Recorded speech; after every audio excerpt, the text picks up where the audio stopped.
Hello Ontario Club coaches and administrators. Paul Connolly, High Performance Manager for Rugby Ontario here, and I'm also the men's coach at the Oshawa Vikings Rugby Club.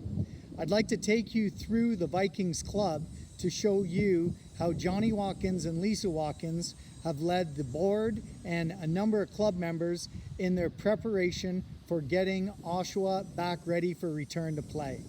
Here we go.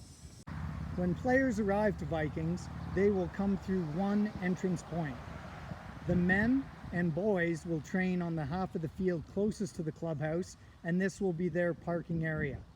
The girls and women will train on the far end of the field, and this will be their respective parking area. You will notice that the front door is locked. We only have two doors open to the club. The entrance door, which is open at the very back, closest to the field of play, so that players can have easy access, and then an exit door at the side of the club. If parents arrive with players, they will drop their athletes off at the respective entrance points and then park their cars. For phase 1, parents will not be observing, but for phase 2, 3, 4, and 5, after they drop their kids off and practice has started, they can come out to watch training. You'll see that there's entrance points here for the men's, boys half of the field, and the other entrance point for the girls, women's half of the field. They will walk up, follow the entrance signs to their respective holding areas to get their attestation and attendance taken. As athletes report to their respective field, their coaches and administrators will be waiting. Here they will confirm that their attestation has been filled out 2 hours prior to training. Once that is confirmed, they would then go with the rest of their group of 10 and report to their group training areas. So here for Vikings, this half of the field, we have group 1, group 2 on the far side, group 3 diagonally, and group 4 here. You'll notice that each grid is 20 by 25 meters in size, with the grids divided up into 5-meter channels by cones. In phase 1, this is where the athletes will be working. They would put their kit bag at the end of each grid. So we would have 5 kit bags on this side and 5 on the other side. This would allow the athletes to maintain physical distancing when they're getting water. This is where they'll keep their water bottle, their hand sanitizer, as well as Kleenex. So if they need during a break to utilize any of that, they're in good shape. When the athletes are finished their training session, each grid will be dismissed individually and will exit on the opposite end of the field respectively. So we would have grid 4 depart first, then grid 3, then grid 2, and finally grid 1. Here you can see the labeled exit area, and this will take them out the back side of the clubhouse.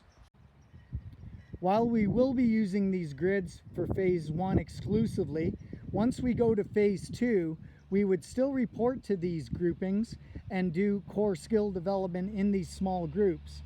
But with phase 2 allowing us to then use the half field where we could do a far more dynamic practice. These groups will be more or less like our squads were in high school. A great way to keep those 10 athletes engaged in a small area, and they are also used for our tracking if we have any positive tests.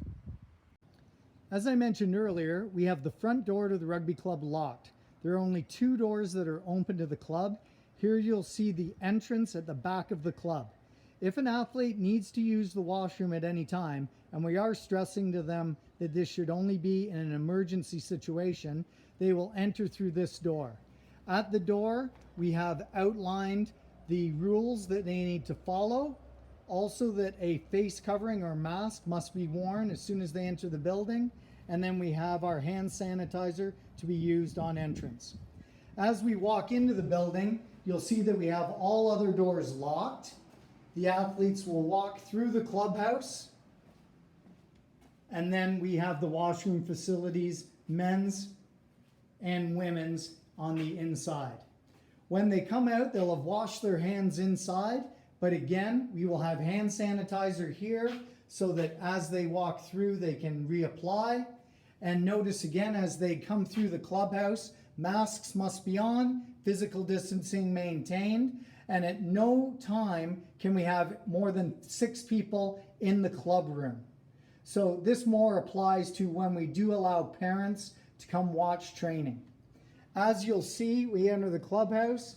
The floor is marked with arrows for direction, and then for when we start to sell items at the bar, snacks, fluids, beer, etc., social distancing stickers to maintain physical distancing.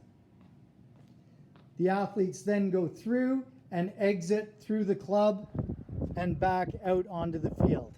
You'll see that our exit door is clearly marked. Again, do not enter.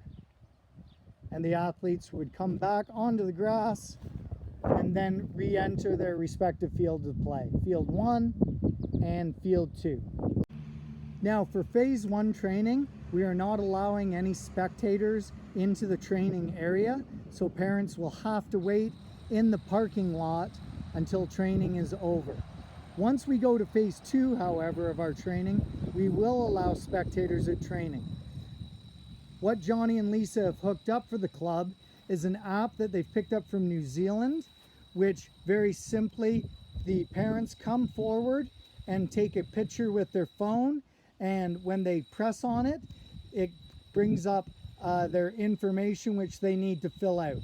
The club will have this by the end of practice, and this is the way we will be documenting everybody who comes to training. You'll notice that at our social area, we have our picnic tables physically distanced.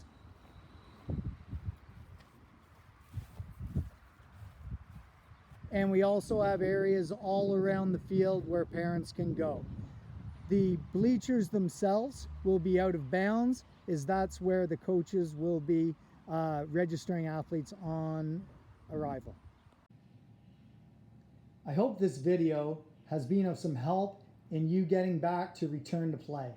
If you have any questions, please don't hesitate to reach out to your Rugby Ontario representative, or feel free to contact me at Rugby Ontario or through the Oshawa Vikings.